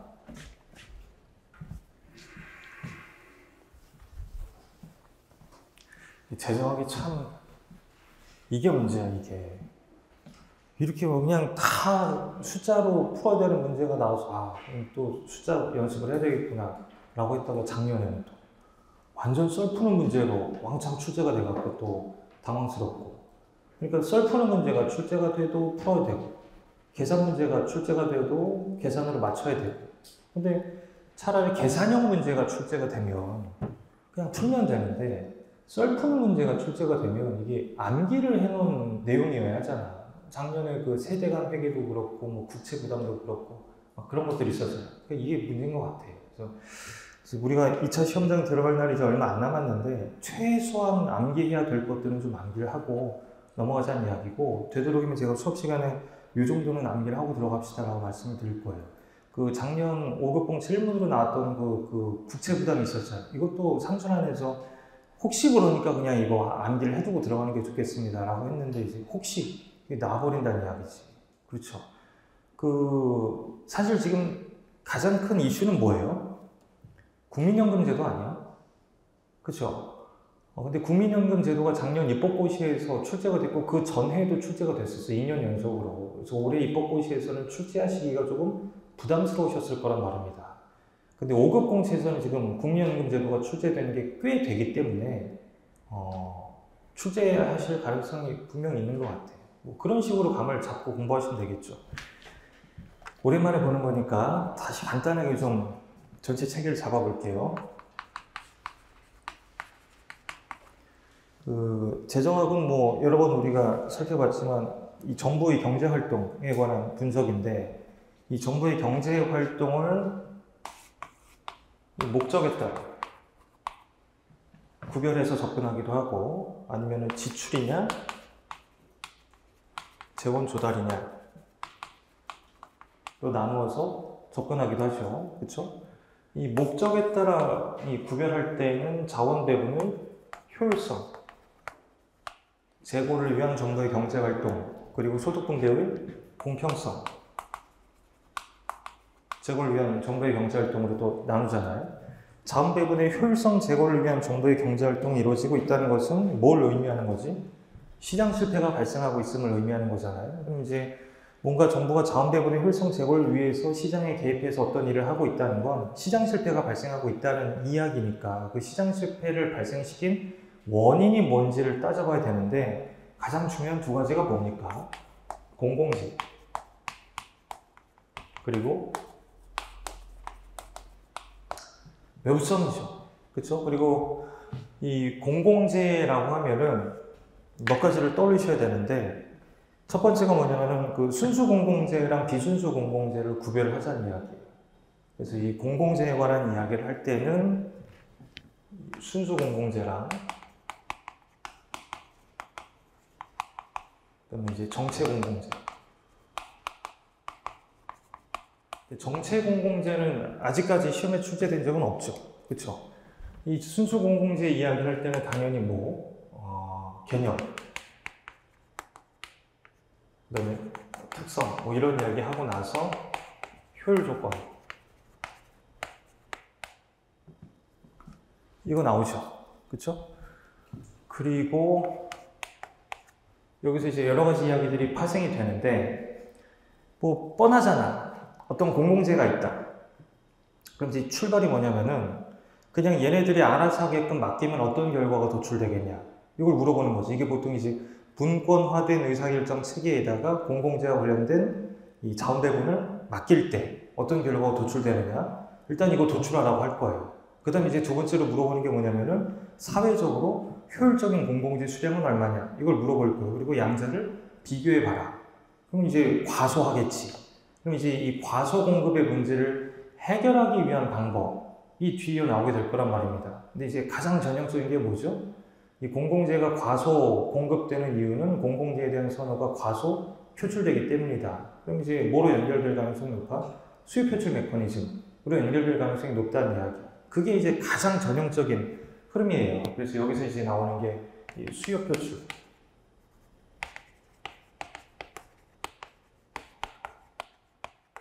이건데, 이런 전형적인 흐름 말고 보통 우리가 공공재 그러면 우리나라 교과서에서 소개되는 구조가 어땠지? 이 공공재의 생산 및 공급을 누가 담당하고 뭐 정부가 담당하고 그냥 국민들은 이거를 소비하는 입장이다. 이런 양상을 이제 설계를 하는데, 요즘 들어서 자주 등장하는 그 방법이 구조가 뭐냐면은, 그러니까 민간이 스스로 뭔가를 구입해서 소비하는데 그게 공공재의 성격을 가지고 있는 거예요. 맨날 나오는 이야기가 뭐예요? 뭐 불꽃놀이 같은 거잖아요. 그 불꽃놀이가 공공재인지를 먼저 확인을 하라고 나올 거고, 이 민간으로 하여금 그냥 알아서 구입해서 소비하게끔 맡겼을 때 이 소비되는 수량이 있을 거란 말입니다. 근데 이게 사회적으로 효율적인 수량에 비해 어떻다는 거예요? 과소하다는 이야기예요. 근데 이때 이제 등장하는 특징이 뭐냐면은, 예를 들어서 이 X가 공공재고 Y가 사용재고 경제주체가 A와 B가 있어. 그럼 예를 들어서 어떤 개인이 누리는 효용 있죠. 얘는 XA 플러스 XB, YA 이거예요. 이거를 극대화하기를 원한다. 근데 제약은 뭐예요? px 곱하기 xa 플러스 py 곱하기 ya 이퀄 자신의 수들, 이거죠. 내가 구입하는 수량은 얼마인데? 내가 구입하는 수량은 XA인데 내가 소비하는 수량은 XA 플러스 XB가 된다는 이야기야. 그러니까 설령 내가 구입량이 얼마나 하더라도 0이라 하더라도 제가 구입하는 게 있으면 그거에 뭐 할 수 있다는 거? 무임승차할 수 있다는 거죠. 이게 뭐이기 때문에 가능한 현상이에요. 공공재이기 때문에 가능한 현상이죠. 그리고 공공재가 가지고 있는 성질 중에 하나인 뭐? 비배제성 때문에 가능한 현상이라는 이야기. 그래서 그냥 얘네들한테 이렇게 맡기는 거야. 그러니까 A라고 할게. 이렇게. B도 이렇게 행동하겠지. 그랬을 때 이제 XA가 얼마고, XB가 얼마고, 이게 나올 거란 말이야. 그래서 이거 두 개 더한 게 얼마고. 그럼 이제 이거랑 뭘 비교하라고 하지? 효율적인 수량이랑 비교하라고 하잖아요. 그럼 분명히 과소할 거란 말입니다. 예를 들어서 이거 합쳤는데 30이야. 근데 사회적으로 효율적인 거는 40이야. 10개가 모자라. 그래서 정부가 이 10개를 채워주려고 한대. 그럼 이제 정부도 이거를 구입해야 될 거란 말입니다. 구입에 필요한 돈이 있겠죠.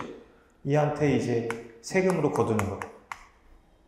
그럼 얘는 그만큼을 내야 되지. 대신 여기 이제 플러스 얼마? 10이 들어가는 거잖아.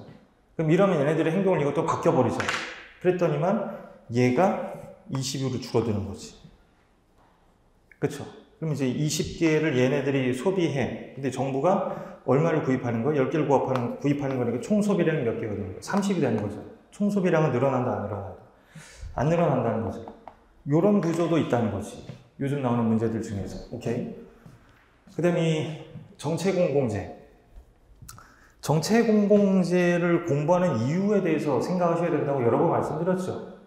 이 정체공공재가 공공재와 다른 점이 뭐죠? 소위 그 가격기구에 의한 효율성 달성이 가능하다는 점이에요.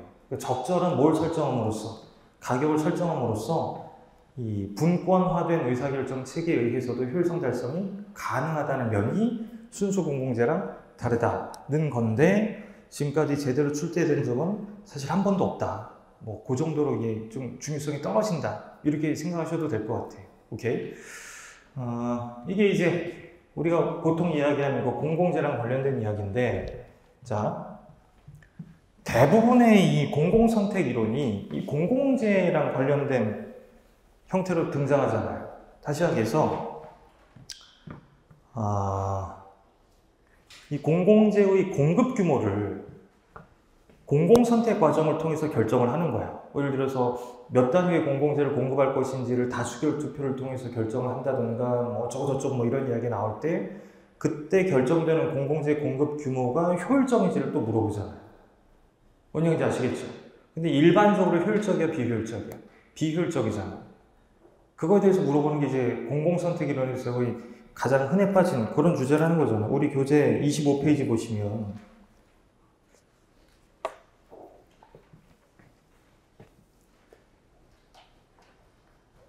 25페이지 그 기출문제 있죠.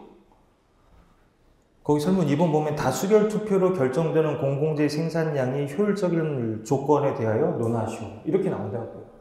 오케이? 이거 이제 뒤쪽에 가서 다시 한번 살펴보도록 하고, 어쨌든 이게 이제 공공재랑 관련된 이야기로 가장 많이 언급되는 내용들이었고, 그 다음에 이제 외부성 이야기 들어가 보면 이 외부성과 관련된 거의 모든 이야기들이 어디서 나오지? 그 환경오염 문제에서 나오잖아요. 그쵸? 그래서 자, 이 외부성을 예컨대 이 환경오염 관련된 외부성으로 국한시킨다면 맨날 물어보는 게 뭐? 해결책이잖아요. 이 해결책으로서 공적 해결책과 이 사적 해결책을 구별하는 체계가 여러분들 머릿속에 있을 텐데, 때로는 이 수량 접근과 뭐 이 가격 접근으로 구별하는 경우가 있었잖아요. 주로 이거는 언제 비교 대상이 되죠? 이 환경 오염으로 인한 사회적 한계 피해 있지. 뭐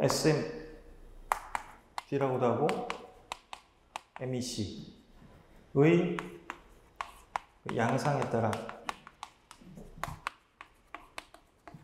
얘가 바람직할 수도 있고 뭐 얘가 바람직할 수도 있다. 이거 기억 안 나세요? 이거?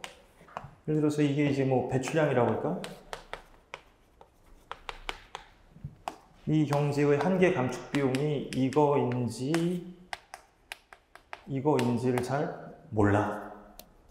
그러니까 뭐에 관한 정보가 부족한 상황이야. 그러니까 한계 감축 비용에 관한 정보가 부족한 상황이야. 이럴 때 여기를 지나는 뭐 SMD가 이렇게 가파른 모습인지 아니 완만한 모습인지 가파른 모습인지에 따라 수량 접근과 가격 접근이 유발하는 자중 손실의 크기가 다르다는 거 있잖아요. 그래서 이럴 때는 뭐가 바람직하고 수량 접근이 바람직하고 이럴 때는 가격 접근이 바람직하다. 대명사가 있었잖아요. 이게 방사능 노출, 온실가스 뭐 이렇게 비교하는 문제 있었잖아요. 그렇죠? 이거는 5급 공채에서는 아직 나온 적이 없어요. 입법고시에서는 예전에 한번 나왔는데 언제든지 다시 나올 수 있다는 거죠. 되게 역설적이게도 이게 어디서 나온 적은 있지? 경찰에서 나온 적은 있잖아요. 2019년인가요? 재정학에서는 아직 안 나왔다는 거예요. 오케이, 자, 그 다음에 이제 공적 해결책, 사적 해결책. 이 공적 해결책으로 들어가면 뭐가 있었죠? 직접 규제가 있고, 뭐 유인 기반 조건 있잖아요. 그리고 이 유인 기반 조건으로 들어가면 뭐 조세가 있고 보조금이 있고 뭐 이런 이야기 있고 그다음에 이제 배출권 거래 제도가 있고. 기억나시죠 이거? 그렇죠? 근데 그 조세나 보조금에 관한 이야기가 이게 이 생산량, 배출량에 대한 조세 일 때가 있고, 자, 보조금은요? 뭐에 대한 보조일까요? 감산에 대한 보조겠지. 보조금은? 감축량에 대한 보조겠지. 이렇게 세트로 나와야 된다는 거예요. 여러분들 머릿속에서. 이것도 구조를 좀 잘 잡아주시기 바랍니다. 그 다음에 이제 이 외부성과 관련된 주제가 또 하나가 그 교육 서비스가 있죠. 그 다음에 흡연. 환경오염 문제가 주로 뭐랑 관련된 외부성이야? 생산의 부정적 외부성이죠. 그 다음에 교육 서비스는 뭐죠? 소비의 긍정적 외부성. 흡연은 뭐지? 소비의 부정적 외부성. 근데 우리나라 교과서에서는 얘네 둘이 거의 언급이 안 되고 있어. 나온 적도 없고. 요거. 근데 요거는 우리가 좀 생각을 해볼 필요가 있다. 라는 이야기 몇 차례 해드렸을 거예요. 이 교육 서비스든 흡연 행위든 정부가 굉장히 깊숙이 광범위하게 개입하는 분야 중에 하나인데, 예컨대 교육 서비스를 예를 들어서 설명을 하면 초등교육에 대한 정부 개입이랑 고등교육에 대한 정부 개입의 양상이 좀 다르다는 이야기잖아요. 흡연도 마찬가지긴 하죠. 청소년 흡연에 대한 개입이랑 성인 흡연에 대한 개입이 좀 다르다는 거예요. 그것도 이제 해당 부분 들어가서 다시 한번 검토하면 돼. 이게 이제 그 목적에 따라 정부의 경제활동을 나눌 때 그 효율성 제고를 위한 정부의 경제활동에 관한 이야기였고, 그 다음에 이 공평성, 소득 분배의 공평성과 관련된 이야기는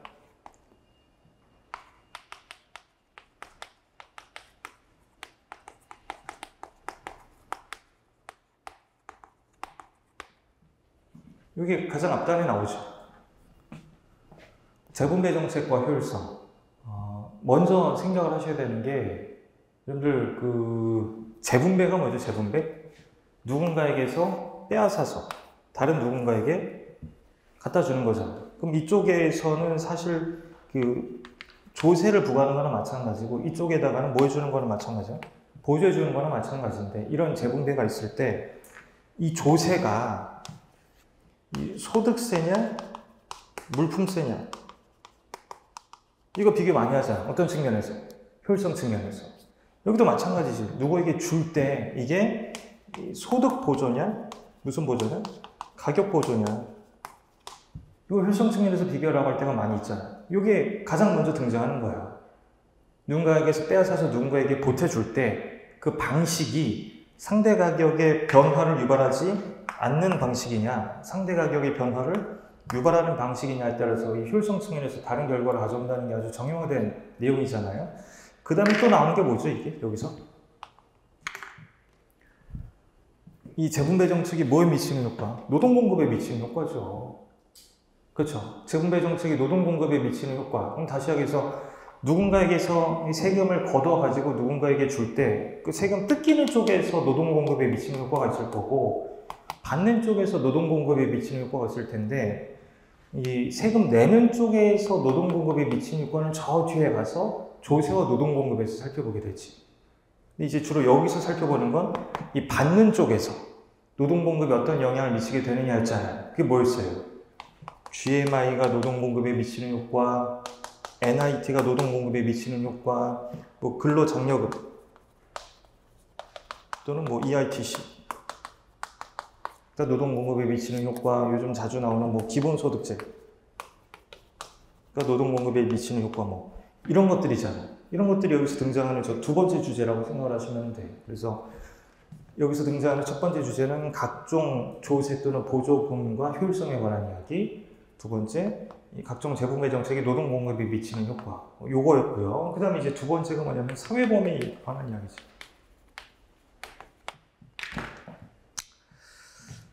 우리나라의 사회보장제도는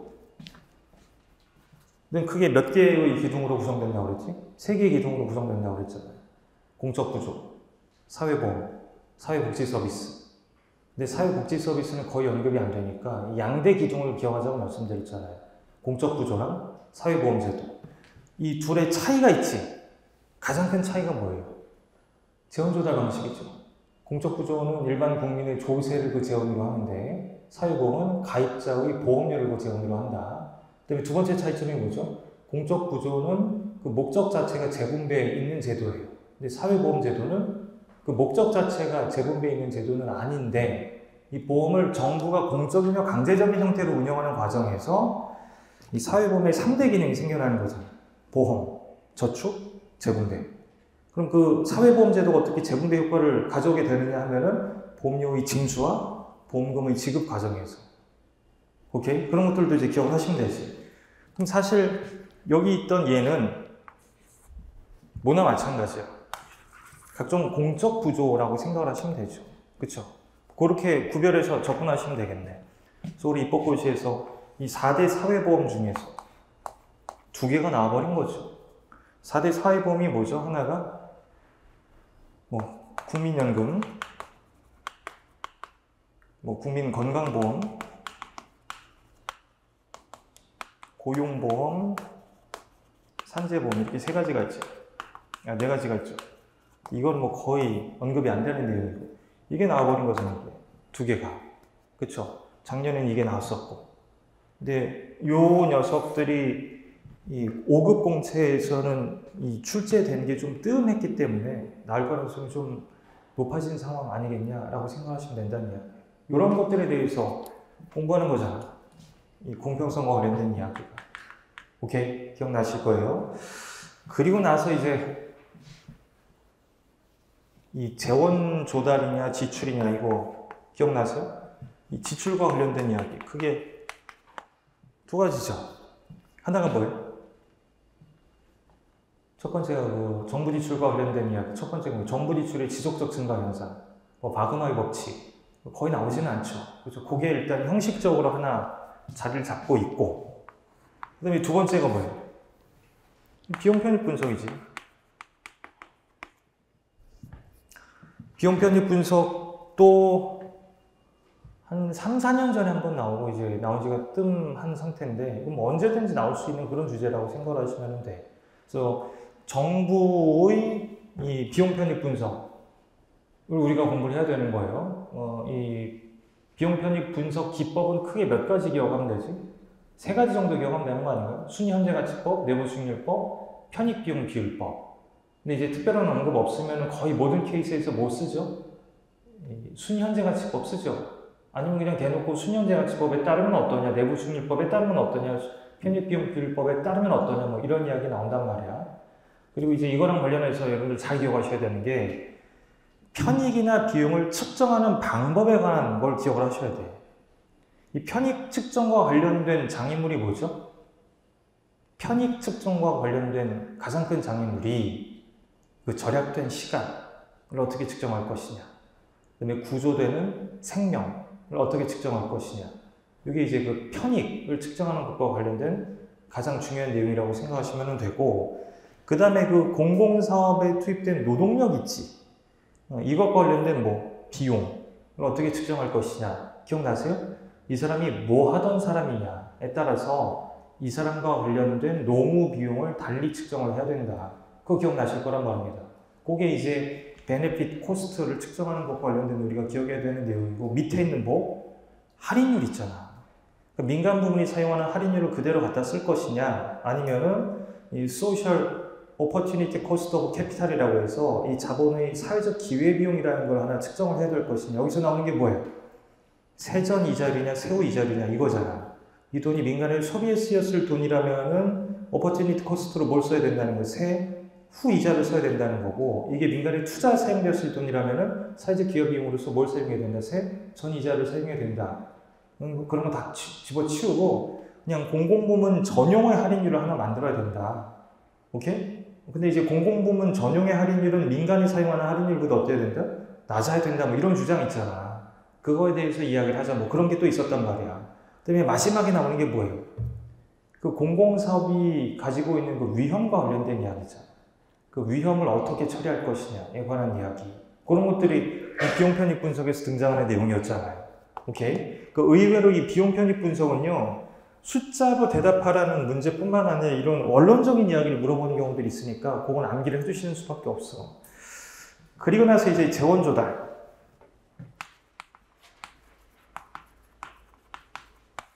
일단 뭐야? 조세죠. 그거 가지고도 모자라면 뭐 발행하는 거예요? 국채 발행하는 거죠. 그쵸? 앞으로 어떤 나라 정부가 감세를 계속 유지해 나갈 것 같다, 또는 감세 폭을 더 늘려나갈 것 같다라는 기대가 시장에서 형성이 되잖아요. 그럼 이 나라 국채 이자 내지는 국채 수익률은 어떻게 돼? 올라가죠. 왜요? 이 나라 앞으로 계속 감세를 나갈 것 같다, 감세 폭을 늘려나갈 것 같다. 그럼 뭘 예상하는 거예요? 국채 발행이 증가할 거라는 걸 예상하게 되잖아요. 간단한 논리를 생각해보면 국채 공급이 늘어나는 거죠. 국채 가격이 떨어질 수밖에 없다. 국채 수익률이 올라가겠지. 국채 가격이 떨어질 거라는 예상을 하게 되면 사람들이 국채를 사, 안 사잖아. 그러니까 미래의 국채 발행이 늘어날 거다라는 예상이 형성되면 현재의 국채 뭐가 줄어들어? 수요가 줄어든다니까. 그럼 현재 시점에서 국채 가격이 어떻게 돼? 떨어지는 거고 국채 수익률이 높아진다는 이야기예요. 근데 왜요? 국채 수익률이 높아진다는 건 이 채권 시장 입장에서 봤을 때 안전자산의 수익률이 높아지는 거야. 그럼 뭘 안 사? 회사채를 안 사지. 뭘 회사채를 사요? 그럼 회사채에 대한 수요가 줄어들어요. 그럼 회사채 이자율이 어떻게 되는 거야? 높아지는 거야. 그럼 민간기업 입장에서 봤을 때 조달금리가 비싸지는 거야. 금융비용이 증가하는 거라고, 기업들 입장에서. 그럼 당연히 우리가 원론적으로 배웠던 뭐가 줄어드는 거야? 투자가 위축될 수밖에 없잖아. 이런 문제가 생긴다. 그럼 기업들이 투자를 위축시킬 것이다. 기업들의 투자가 위축될 거라는 기대가 또 연쇄적으로 형성이 돼. 그럼 이게 결과적으로 앞으로의 경기 회복이 더뎌질 거다. 우리가 생각하는 것만큼 일자리가 안 생겨날 거다라는 기대로 연결이 되면 뭐가 위축이 되는 거야? 소비가 위축이 되는 거죠. 이 내수 침체로 연결이 된다는 이야기예요. 뭐 요런 이야기들이 요즘 계속 나오고 있잖아. 그쵸? 어쨌든 조세로도 안 되는 건 이제 국채로 조달을 해야 된다는 이야기고, 이 조세랑 관련된 주제들이 몇 가지가 있었죠. 기본 내용이 있지. 여기서 등장하는 게 뭐죠? 바람직한 조세 제도가 갖추어야 될 요건. 누가 뭐라 해도 다음에 세 가지는 충족시켜야 되지 않을까요? 목표 세수를 달성할 수 있어야 된다. 아니, 돈이 필요해서 징수하는 게 조세인데, 목표 세수를 달성하는 가운데 뭐랑 뭘 충족시켜야 돼? 비효율성의 최소화, 조세 부담의 공평성. 이게 3대장이잖아. 그리고 거기에 더해서 뭐 행정적으로 어쩌고저쩌고, 정치적으로 어쩌고저쩌고 뭐 이런 이야기 나오는데, 그거 쓸 일은 거의 없을 거예요. 이 3대장을 개발하시면 된다는 이야기고, 자, 이 조세 부담이 공평해야 된다는 건데, 이 조세의 부담이 공평한지 아닌지를 판단하려면 얘가 얼마나 부담하고 제가 얼마나 부담하는지 일단 알아야 되잖아요. 그걸 알아야 이게 공평한지 불공평한지를 판단할 수 있을 거란 말입니다. 그래서 두 번째로 나오는 주제가 조세 부담의 귀착에 관한 이야기잖아요.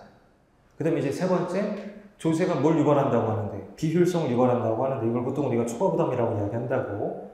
그게 뭐고 왜 발생하는지 오케이? 그거에 관한 이야기를 봐야 된다고. 이게 이제 조세와 비효율성에 관한 이야기예요.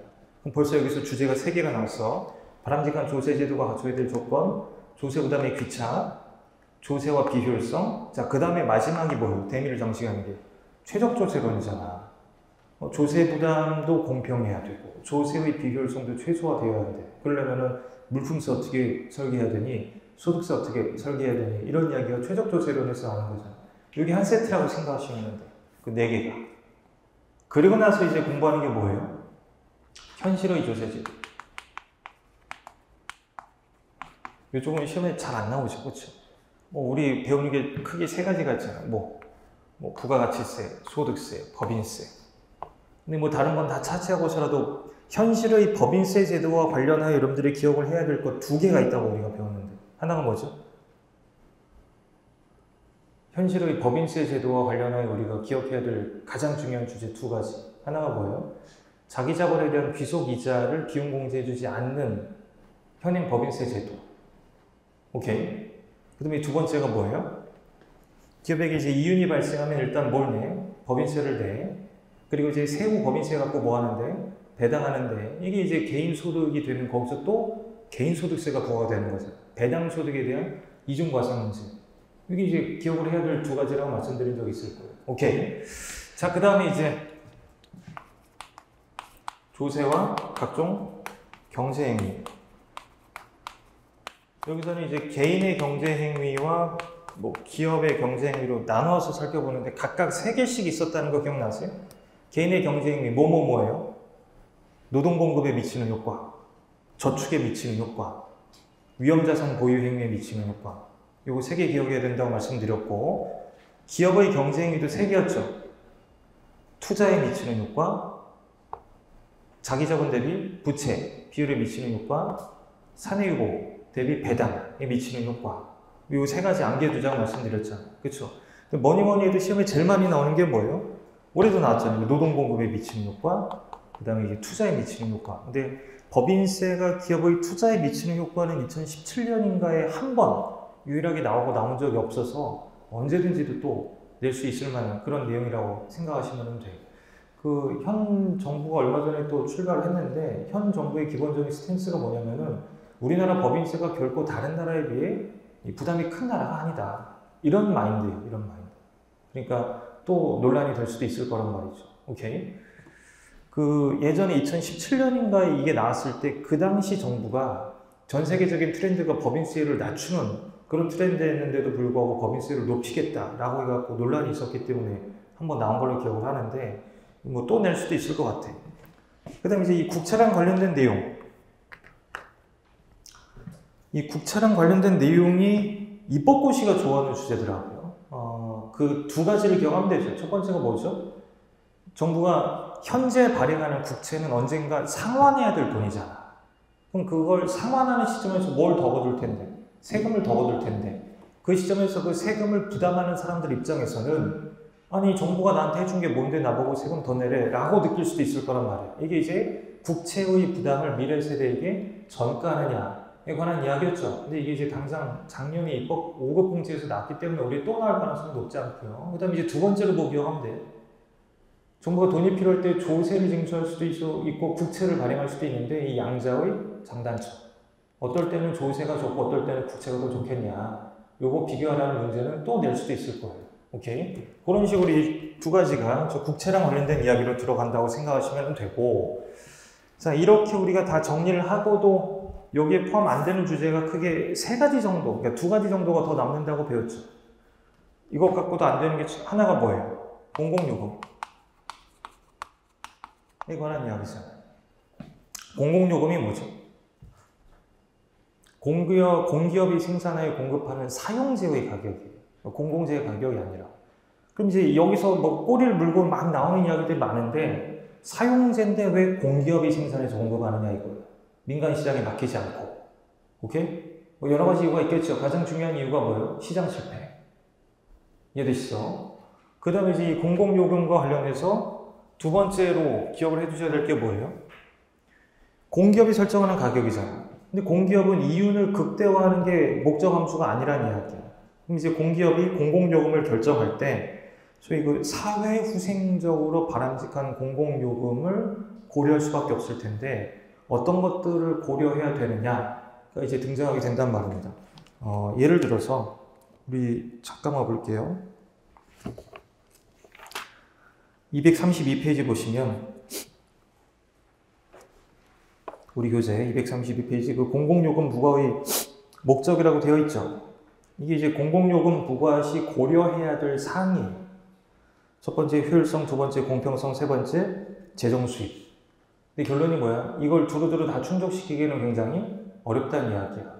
효율성을 달성하기 위한 가격을 설정하자니 뭐 재정 수입 확보가 안 된다던가, 그렇죠? 재정 수입 확보를 위한 공공요금을 설정하자니 가격이 너무 비싸서 공평성 측면에서 문제가 될 수 있다던가, 뭐 그런 문제가 생길 거란 말입니다.